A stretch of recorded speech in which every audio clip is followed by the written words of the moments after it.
Vamos ler a palavra de Deus em Hebreus capítulo 12. Tenho ministrado, pregado em Hebreus, e então veio o pastor Neto também domingo passado, no sábado passado, né? Na série de conferências do aniversário da igreja, pregou sobre santificação, e eu ainda tenho um pouco mais aqui sobre santificação. Aliás, deveria pregar todo domingo, toda quarta-feira sobre santificação. Nós estamos vivendo um tempo, irmãos, um tempo decisivo para a igreja brasileira, não só para a igreja brasileira, para a igreja no mundo inteiro. E parece que está chegando muito apressadamente o tempo em que haverá perseguição e proibição para falar abertamente do Evangelho de Jesus, das verdades do Evangelho. Estão falando muito rapidamente, insistentemente, sobre fazer novas versões da Bíblia, já estão fazendo, excluindo tudo aquilo que ofende este mundo pecador, porque a palavra de Deus ofende os pecadores que não querem se arrepender dos seus pecados. E realmente nós precisamos estar preparados, irmãos, porque o dia está se aproximando. E a gente não tem ideia, talvez não tem ideia de como é urgente isso, de viver o Evangelho. Estava observando aqui a letra que estávamos cantando com os embaixadores do rei, e ouvindo ontem, né, nas declarações sobre o compromisso, e uma das partes do cântico diz: vou manter meu compromisso, fala depois, minha alma será pura. Santificação é isso, compromisso com Deus, alma pura. Estamos ensinando isso aos nossos meninos, através do ser. Sempre falar ser, irmão, conselheiro de embaixador do rei. Vocês escutam eles falando entre eles lá, às vezes falam na igreja, né? Ser Newton, ser Ezequiel, quer dizer, conselheiro de embaixador do rei, Newton, conselheiro, embaixador do rei, Ezequiel. Estão trabalhando, ensinando os nossos meninos, nossos adolescentes, a ter uma alma pura, a ter compromisso com a verdade. E olha, irmãos, isso é uma coisa muito forte. Quando a gente imagina que eles estão indo naquele mundo, nas escolas, entre os colegas que hoje estão aí, na vizinhança, entre os parentes, neste mundo corrompido e perverso, muito mais do que era no meu tempo de menino. Eu sofri muito bullying, ainda naquele tempo, década de 1960 e 70. E conversando com professores hoje, a gente tem um nível de como é mais difícil para os nossos meninos, para as nossas meninas que são crentes, viver neste mundo. A pressão é muito forte, a pressão é muito grande, para que eles relaxem, para que eles aderem a essa ideologia, a essa cultura que está sendo imposta nós sabemos para quê? Para destruir realmente a nossa família, destruir a nossa sociedade. É todo um esquema global que quer unificar o mundo debaixo de um só governo, um só domínio. E nós sabemos, lendo a Bíblia, o que é isso, que é todo o trabalho, toda a preparação do anticristo. O diabo está preparando o mundo para o anticristo, mas o Espírito Santo está nos preparando para a vinda de Cristo. E para que nós estejamos preparados para esse tempo, urge, sem dúvida alguma, mais do que nunca, que nós estejamos entendendo mais e mais como viver uma vida de santificação.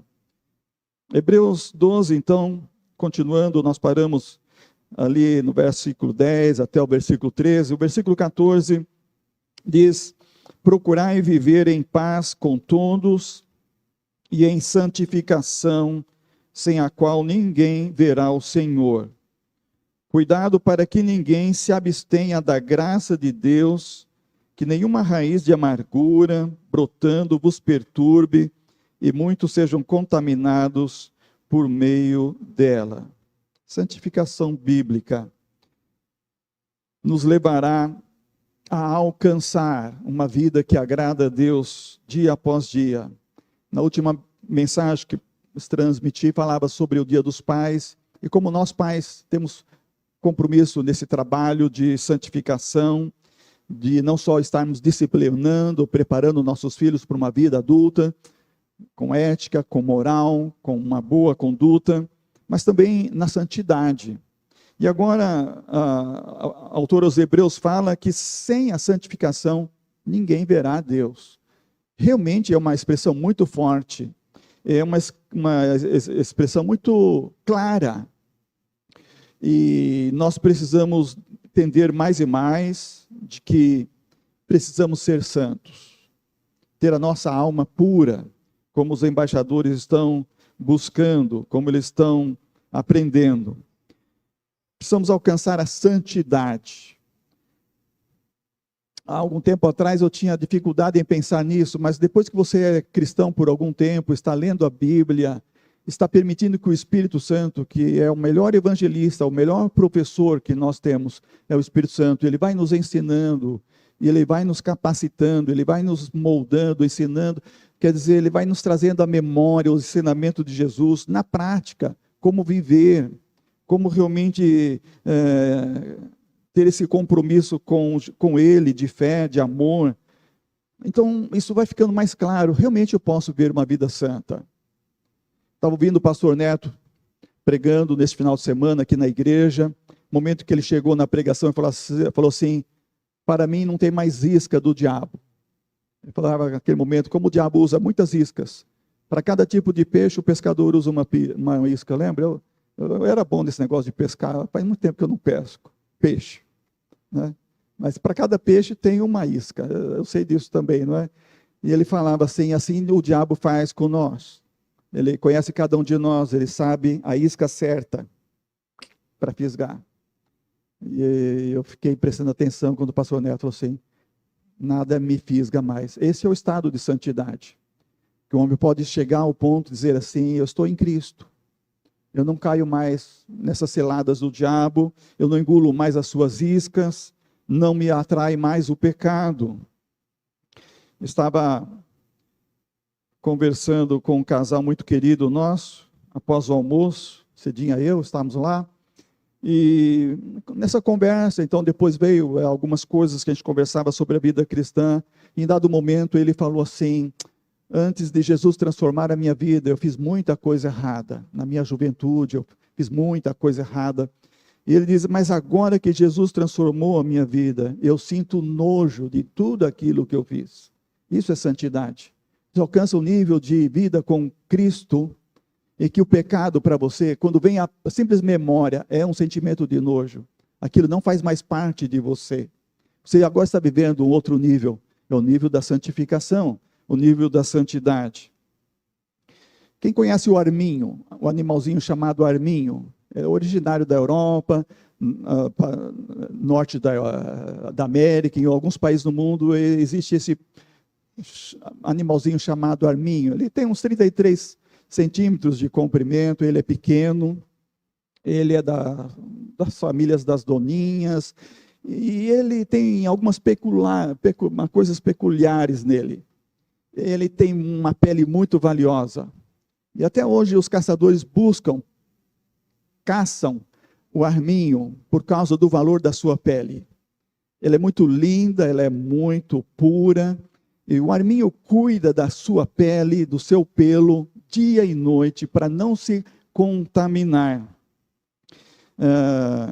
Ele é um animal predador, carnívoro. Ele gosta de peixe, de fazer suas caças, ele às vezes anda 15 quilômetros, às vezes à noite, para conseguir alimento, porque ele precisa de alimento, porque ele é muito veloz, ele precisa se alimentar 2 vezes por dia. Então, a sua pele, que eu quero tocar nas características dele, na questão da pele, que é muito valiosa, por isso ele é buscado pelos caçadores.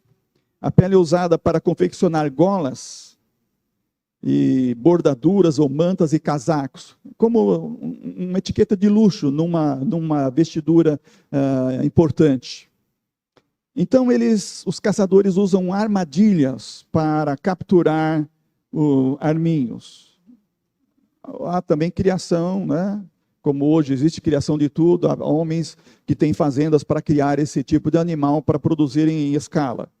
Mas aqueles que são caçados na floresta, eu li uma vez num livro chamado Português para Pregadores Leigos, em que Augusto Gortardello fez uma aplicação muito linda sobre a vida do crente. Como ele tem uma pele preciosa, ele cuida dela diariamente. Ele não entra em um lugar onde a sua pele, o seu pelo possa se manchar, se contaminar. Essa coisa de contaminar é uma coisa interessante na natureza. Eu estava no acampamento Batista ontem, participando do mutirão, o irmão Cláudio Omar foi comigo aqui da nossa igreja, o irmão Pacheco da nossa igreja também, outros irmãos estavam lá. E eu logo estava lá e observei uma coisa interessante, uma árvore lá chamada pau bororo, estava muitas flores, né? E eu vi um carreiro de flores no chão, assim, e falei assim, isso aqui são as formigas que estão carregando, né? Aí depois um irmão estava me explicando lá, esqueci quem foi que me explicou, me parece que o Enoque, ou foi o Pacheco, estou em dúvida agora, Pacheco não veio hoje para me tirar dúvida. Cláudio Omar escutou a conversa? Quem que foi que falou? Enoque mesmo, né? Então a memória não falhou. Ele disse uma coisa interessante que eu não sabia. Quando a formiga ela sobe na árvore, ela pega a flor, ela desce o tronco, ela vai para o ninho. Se a flor no caminho cair, ela não pega mais a flor, ela volta para a árvore para buscar outra flor. Mas, irmãos, tinha milhares de flores no caminho. Isso quer dizer que milhares de formigas ao longo do caminho deixaram cair ou caíram, porque elas são frágeis, caíram da sua presa lá, e elas voltar para buscar mais. E elas fizeram isso incessantemente, porque o carreiro ia até o ninho. E eu pensei na hora, olha que coisa, que lição.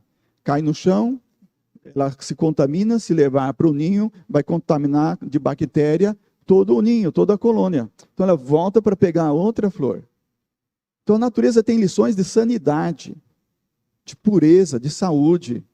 E é o que o arminho faz. Ele cuida do seu pelo, da sua pele, dia e noite, para não se contaminar, para não se sujar.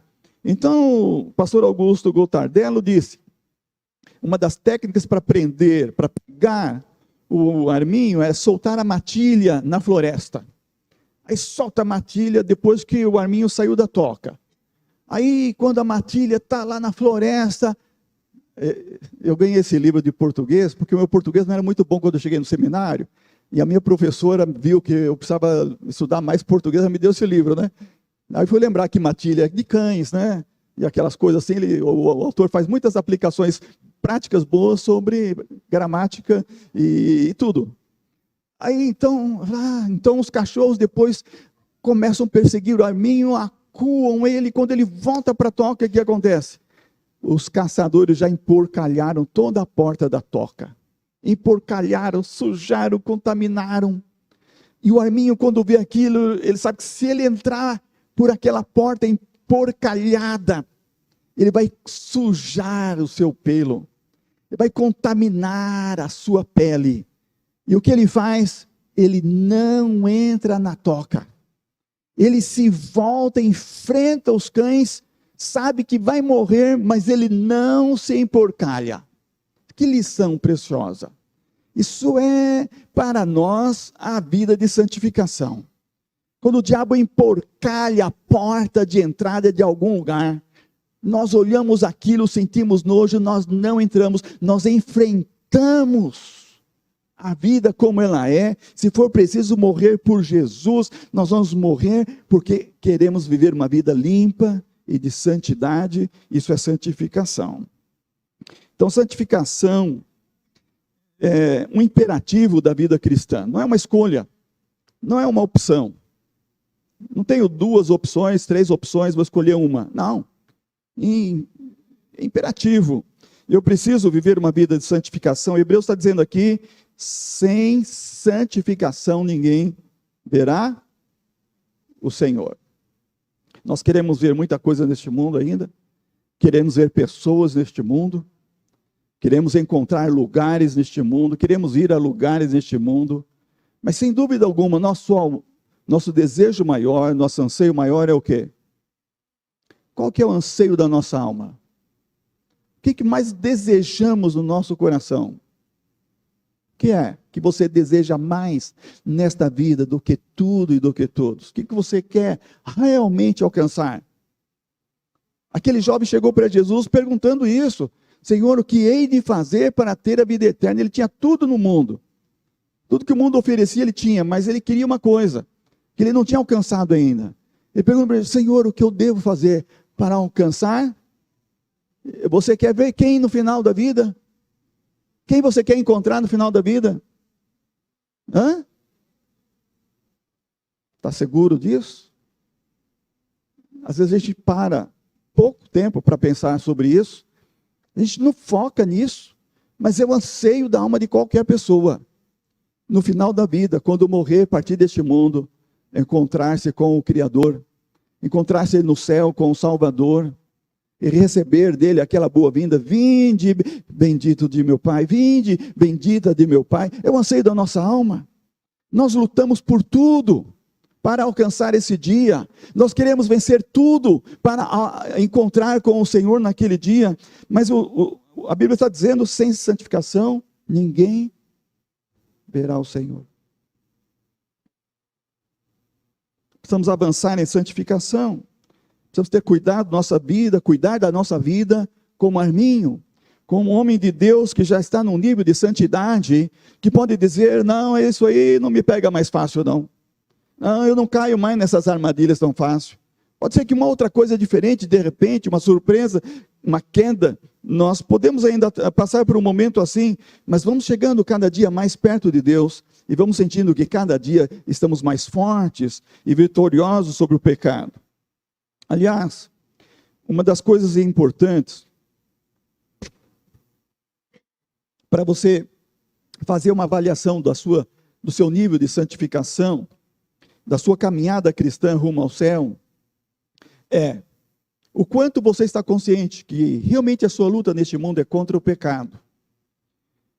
Se você enfrenta lutas nessa área da tentação, ou da aprovação, mas especialmente da tentação, você está consciente da sua fragilidade, de como você é fraco, e você está consciente de como você precisa lutar contra isso. Isso é um indício, isso é realmente um sinal de que você está vivendo o processo de santificação. Você não é como o porco que está no cerqueiro, e quanto mais lama, e quanto mais contaminação, melhor. Não. Você sabe que qualquer manchinha na sua vida vai macular você. Você não quer isso. Você luta contra isso. E qualquer descuido que você teve, que manchou a sua pele, manchou a sua alma, você sabe: ali, eu tenho nojo disso, eu não quero isso, eu luto contra isso. Ó Senhor, me ajuda a vencer isso. Isso é sinal de que você está no processo de santificação. Você tem consciência disso. Você está lutando por causa disso. Então isso é um bom sinal. Continue avançando, continue lutando, não desanime. Versículo 15 fala: cuidado para que ninguém se abstenha da graça de Deus. Isso é, esteja vigiando sempre, esteja cuidando sempre, como se cuida de um doente. A ideia do grego é como se cuida de um doente. Eu admiro lá a Manágela, ao lado do irmão Maurício, mais de um ano, ao lado, praticamente dia e noite. Poucas vezes ela sai de casa, está ali ao lado do seu doente, vigiando. Não basta o técnico estar lá, a técnica, os médicos estão vigiando.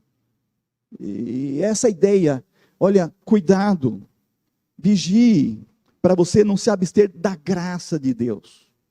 A graça é tudo para a nossa vida. Nós carecemos dessa graça salvadora cada dia. Como o Arminho precisa de ambiente limpo, de água limpa, de alimento limpo, de viver uma vida limpa. Versículo 16 fala: ninguém seja imoral ou profano. Lembrando Esaú, que foi profano, que foi imoral durante a sua vida. Então nós precisamos lembrar que a santificação nos ajuda com muita vigilância. Judas capítulo 20, versículo 20, capítulo não, né? Judas é um capítulo só. Versículo 20 e 21, diz, lembrando que Judas não é Iscariotes, né? Nós temos no Evangelho, nós temos uma epístola na Bíblia, esse Judas é meio irmão de Jesus. Além de Tiago, que escreveu também, o outro irmão de Jesus também escreveu uma epístola. E ele escreve ali: amados, edificando-vos na vossa fé santíssima, guardai-vos no amor de Deus. esse vigiar a alma, vigiar essa comunhão constante com Deus, ser guardado no amor de Deus, estar cuidando das coisas espirituais, não sendo profano. Nada deste mundo tem maior significado do que de fato desfrutar da família de Deus, do que realmente pela fé experimentar a graça, o amor de Jesus na nossa vida, desfrutar da alegria que o Senhor concede. Que alegria o culto ontem aqui com os embaixadores, que alegria o culto hoje aqui. Mas quantos às vezes se abstêm dessa graça, se abstêm dessa alegria, dessa comunhão que o Senhor concede a todos nós, através do perdão, através da purificação, através da garantia que temos o dom dele em nossa vida, que é a vida eterna, o seu amor, nós que cremos nele. Então a saúde moral é muito importante. Quando falamos saúde moral, estamos falando de perdão dos pecados. Deus nos chamou para participar da sua santidade, para viver em comunhão com ele. Isso é o mais importante de nossa sanidade. Eu vejo pessoas que cuidam tanto da purificação das mãos, é importante. Cuidam tanto da purificação do alimento em casa. Tempo da pandemia, com a máscara, álcool gel toda hora, buscando uma sanidade física constante, mas sem cuidar da sanidade moral. E como o nosso mundo hoje está insano, moralmente falando, profano, tão sujo, tão decadente, a sanidade moral é mais importante. Nós precisamos de um relacionamento pessoal com Deus diário. Precisamos cuidar da nossa alma, da nossa pureza de alma diária, não só aqui no culto, não só no final de semana, quando nós cantamos, quando nós oramos, acima de tudo, quando nós vivemos a palavra de Deus. Como nós deveríamos viver mais a palavra de Deus, no sentido, como lembrava Tozer em um dos seus escritos, questionando, realmente sou filho de Deus? Realmente amo o Senhor ou não amo o Senhor? Quantos cristãos mudariam a sua vida de um dia para o outro, se refletissem com sinceridade, sem hipocrisia, sem falsidade, respondesse a pergunta, eu amo o Senhor ou não amo o Senhor? Eu realmente tenho um relacionamento com Deus porque eu amo? Ou eu simplesmente estou buscando uma religiosidade frívola, sem sentido, sem significado? Será que tenho me enganado no meu compromisso com Deus? Os embaixadores estão falando, e eu vejo eles falando e com entusiasmo, né? Compromisso com Cristo. Oxalá queira Deus que durante toda a vida vocês embaixadores mantenham esse compromisso com Cristo, em verdade, na prática, e poder dizer, estou salvo por Cristo. Meu compromisso agora é falar de Cristo, porque sou embaixador de Cristo para este mundo. Sim, somos embaixadores. Romanos capítulo 6, versículo 23 diz, o salário do pecado é a morte, mas o dom gratuito de Deus é a vida eterna. Precisamos falar para este mundo. O salário do pecado é a morte. O que as pessoas estão falando e fazendo é pecado. O que as pessoas estão pensando e planejando é pecado. Isso está quase na totalidade. Conversava com um professor ontem, aqui, após os trabalhos, ele é professor na rede pública, falando como esse mundo está difícil. E ele falando para nós, olha, vocês não imaginam o nível que está a escola, o nível que estão as crianças, e o nível que está sendo, é claro, aqui nós temos professores, coordenadores, né? A gente de vez em quando conversa sobre isso. Eu sou da área da educação, mas estou fora da sala de aula há algum tempinho, né? Bastante tempo. Mas é realmente muito difícil, porque as pessoas só pensam em pecar. Elas não falam o que é pecado. Aliás, elas dizem que nada mais é pecado. Tudo é comum, tudo é normal, você pode fazer tudo. Mas quando você vem para a Bíblia, você descobre que essas coisas têm um nome, chama pecado. Pecado quer dizer, eu estou fazendo uma coisa errada. Não é isso que Deus quis para mim. Deus não criou para isso. Eu não estou aqui no mundo para fazer essas coisas. Então eu estou fora do propósito de Deus. Isso tudo está errado. Isso tudo não faz sentido. Isso tudo é realmente uma mentira. É uma ilusão. é uma perda de tempo, como diz Eclesiastes, que também abrange toda a totalidade dessas coisas. Então, precisamos falar para o mundo, o salário do pecado é a morte. E o diabo é o mau patrão. A maioria das pessoas estão lá, alguns até acham que é um bom salário, mas estão enganadas, elas não sabem quão cruel é esse salário. É a morte eterna. Por estar fora do propósito de Deus, significa separar de Deus por toda a eternidade. E por mais que a gente fale e a gente anuncie algumas pessoas, elas não vão mudar. Mas sabe, Deus vai mostrar para você alguém. Deus vai colocar alguém no seu caminho, que Ele deseja que seja transformado também. E venha dizer um dia, como aquele irmão disse para nós, a minha vida foi transformada. Depois que Cristo transformou minha vida, eu sinto nojo de tudo aquilo que eu fazia. Eu não quero nunca mais fazer aquelas coisas. Então é uma mudança de vida, que a santificação opera em nós. Por isso, vamos anunciar o Evangelho, vamos continuar como embaixadores, anunciando essa verdade, para que ninguém seja imoral ou profano, como diz o verso 16, porque o verso seguinte diz, Esaú depois quis arrepender-se, e não houve arrependimento para ele. Vai ser tarde para muita gente. Muita gente vai, quando quiser se arrepender, a porta da graça terá se fechado já, não haverá mais oportunidade para arrependimento, assim como nos dias de Noé. Ninguém acreditava em Noé, Noé era aquele homem santo, aquele homem que não andava com eles naqueles pecados, naquelas práticas erradas, ele era o único. Ele era o único. E ele salvou a sua família porque ele era santo na sua geração. Ele era um embaixador de Deus na sua geração. E era só ele. E Deus falou para ele, faça uma barca e salve a sua família. E ele salvou a família dele porque ele era um homem santo. Assim, Jesus falou, como nos dias de Noé, será nos dias da sua vinda. Eram poucos Noés, poucos homens santos. Não haverá como ser diferente. Porque a maior parte das pessoas, disse Jesus, entram pela porta larga. Espaçoso caminho do prazer, das delícias dessa vida. E nunca pensa sobre o seu alvo principal. E nem quer questionar sobre a sua vida na eternidade. Então, está perdido e lá perdido estará para todo sempre. Assim, Esaú não teve tempo para arrependimento. Não houve oportunidade para arrependimento. Depois, a partir do versículo 18, vai falar sobre que nós estamos esperando a cidade celestial. Nós estamos aguardando a cidade que é de cima.